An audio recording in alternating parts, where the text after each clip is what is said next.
নমস্কাৰ সকলোকে আপোনালোক সকলোকে ডাবল ক্লিক বাই এছচিৰি ক্লাছলৈ স্বাগত জনাইছো।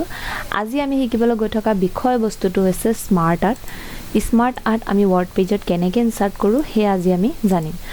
গতিকে স্মাৰ্ট আৰ্ট হৈছে এটা ভিজুৱেল গ্ৰাফিকেল ৰিপ্ৰেজেণ্টেশ্যন যাৰ সহায়ত আমি যিকোনো ক্ৰমানুগত সূচী থাকে বা লিষ্ট থাকে সেই লিষ্টবোৰ আমি কেনেকৈ গ্ৰাফিকেল ৰিপ্ৰেজেণ্টেশ্যন কৰি কিনে আমি বনাব পাৰোঁ বা আমি আমাৰ স্কুলীয়া প্ৰজেক্ট বা বিভিন্ন ধৰণৰ প্ৰজেক্টত আমি ব্যৱহাৰ কৰিব পাৰোঁ। গতিকে আহক আৰম্ভ কৰোঁ। স্মাৰ্ট আৰ্ট ইনচাৰ্ট কৰিবলৈ হ'লে আমি ইনচাৰ্ট টেবত ক্লিক কৰিম। লগে লগে আমাৰ টুলছবোৰ এক্টিভ হৈ যাব। আমি যাম ইলিষ্ট্ৰেশ্যন গ্ৰুপৰ স্মাৰ্ট আৰ্ট অপশ্যনত। ইয়াতে ক্লিক কৰাৰ লগে লগে আপোনালোকে দেখিব পাব যে বহুত ধৰণৰ ইয়াত অপশ্যন আছে, যেনে অল কৰিলে সকলো লেআউট আমি দেখিব পাম। লগতে লিষ্ট হ'লে লিষ্ট ৱাইজ এনেকুৱা ধৰণৰ লেআউট আপোনালোকে দেখি পাব। প্ৰচেছিঙত গৈ আমি এনেকুৱা লেআউট দেখিব পাম য'ত প্ৰচেছিং ধৰণৰ ডাটা আমি মেনেজ কৰিব পাৰোঁ। তাৰ লগতে এয়া হৈছে চাইকেল, হায়াৰকি বা ৰিলেশ্যনশ্বিপ, এনেকৈ বিভিন্ন ধৰণৰ আপোনালোকে লেআউট দেখিব পাব। নিজৰ প্ৰজেক্টৰ ৰিলেটেড যিকোনো এটা লেআউট আপোনালোকে চিলেক্ট কৰি ল'ব পাৰিব। এতিয়া আজি মই আৰম্ভ কৰিব লৈছোঁ হায়াৰকি লেআউট লৈ কিনে। হায়াৰকিৰ এটা লৈ লৈছোঁ।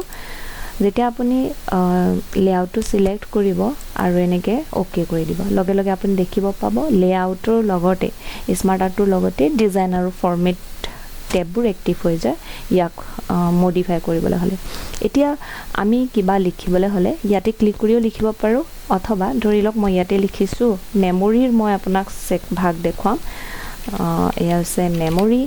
আৰু আপুনি যদি বিচাৰে ইয়াত ক্লিক নকৰি এই ছাইডত যদি ক্লিক কৰে তেতিয়াহ'লে এখন লিষ্ট ওলাই আহিব। ইয়াতো আপোনালোকে লিখিব পাৰে। ইয়াতে ক্লিক কৰিলে যিটো অলপ সোমোৱা দেখিছে নহয়, তাতে আপোনালোকক তাৰ পিছৰটো মেমৰিৰ ভিতৰত দুটা আছে হয়নে, এটা আমাৰ প্ৰাইমেৰী মেমৰি, এটা ছেকেণ্ডেৰী মেমৰি। গতিকে মই ইয়াতে প্ৰাইমেৰী মেমৰি লিখিলোঁ। ঠিক তেনেকৈ এণ্টাৰ কৰাৰ লগে লগে আপোনালোকৰ অন্য এটা লিষ্ট খোল খাব।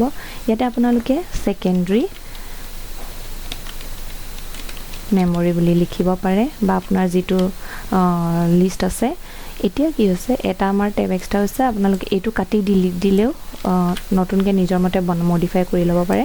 এতিয়া প্ৰাইমেৰী লিষ্টৰ ভিতৰত আকৌ মই দুটা যদি এড কৰোঁ তেতিয়াহ'লে কি কৰিম, ইয়াতেই কাৰ্চাৰডাল থৈ এণ্টাৰ মাৰি দিম। আপোনালোকে আকৌ তিনিটা সমান ভাগত দেখিব, কিন্তু মোক প্ৰাইমেৰী মেমৰিৰ ভিতৰত লাগে। গতিকে মই টেপ প্ৰেছ কৰাৰ লগে লগে ই প্ৰাইমেৰী মেমৰিৰ এটা বক্স বনি যাব। ইয়াতে আপোনালোকে লিখিলে ৰেম, আকৌ এণ্টাৰ মাৰিব, একেই সমানকৈ আকৌ ইয়াতে আপোনালোকে ৰম লিখিলে। ঠিক তেনেদৰে ৰেমৰ ভিতৰত আকৌ আপুনি দুটা লিখিব, যদি কিবা লিখিব আছে সেই থাৰ্ড লিষ্টটোৰ ভিতৰত, তেতিয়াহ'লে আকৌ এণ্টাৰ মাৰি টেব অপশ্যনত ক্লিক কৰি দিব। লগে লগে আকৌ এটা বক্স এক্টিভ হৈ যাব। ইয়াতে আপোনালোকে যি বিচাৰে লিখি ল'ব লিষ্টৰ মতে। এতিয়া মই ইয়াতে লৈছোঁ ৰেমৰ, যিহেতু দুটা ভাগ আছে, ষ্টেটিক এণ্ড ডাইনেমিক। তাৰপিছত আহোঁ আমি ছেকেণ্ডেৰী মেমৰিত। ছেকেণ্ডেৰী মেমৰিত একেদৰে লাষ্টত ক্লিক কৰি ল'ব আৰু এণ্টাৰ মাৰিব। আপুনি দেখি পাব যে মেমৰিৰ তলত এড হৈছে বক্সটো, কিন্তু আপোনাক লাগে ছেকেণ্ডেৰী মেমৰিৰ ভিতৰত, তেতিয়াহ'লে আপুনি টেব অপশ্যন আকৌ ক্লিক কৰিব। লগে লগে ই নতুনকৈ এটা বক্স বনি যাব। ছেকেণ্ডেৰী মেমৰিত আছে হাৰ্ড ডিস্ক, আকৌ এণ্টাৰ কৰিব কম্পেক্ট। এনেদৰে আমি ডায়েগ্ৰামটো ল'ব পাৰোঁ। কাম হৈ যোৱাৰ পিছত আপোনালোকে এই ক্ল'জ অপশ্যনত ক্লিক কৰি দিব, এই ক্ল'জ হৈ যাব। এতিয়া কথা হৈছে ইয়াৰ যিটো লেআউট আছে, আপুনি যদি লেআউটটো চেঞ্জ কৰিব বিচাৰে তেতিয়াহ'লে এনেদৰে চিলেক্ট কৰি নিজৰ পচন্দৰ লেআউট লৈ ল'ব পাৰে, বেলেগ বেলেগ ধৰণৰ। ঠিক তেনেকৈ আপোনালোকে চেঞ্জ কালাৰ কৰিব পাৰে। ইয়াতে ক্লিক কৰি ল'ব, চেঞ্জ কালাৰ অপশ্যনত গৈ বেলেগ বেলেগ কালাৰ দি কিনে বনাব পাৰে। তাৰ পাছত আছে আপোনালোকৰ স্মাৰ্ট আৰ্ট ষ্টাইল। ইয়াতে ক্লিক কৰিলে স্মাৰ্ট আৰ্টটো কিদৰে আপুনি ৰিপ্ৰেজেণ্ট কৰিব বিচাৰে সেইদৰে আপোনালোকে চিলেক্ট কৰিব লাগিব আৰু ছেভ ফিল। আৰু লগতে ফণ্ট ষ্টাইল বা কালাৰ যদি আপোনালোকে চেঞ্জ কৰিব বিচাৰে, চিলেক্ট কৰি কিনে হোম টেবত ক্লিক কৰিব আৰু এনেদৰে ফণ্ট ফেচ বা ফণ্ট কালাৰ এপ্লাই কৰিব পাৰিব। গতিকে আমি এনেদৰে স্মাৰ্ট আৰ্ট ৱৰ্ডত ল'ব পাৰোঁ। ধন্যবাদ।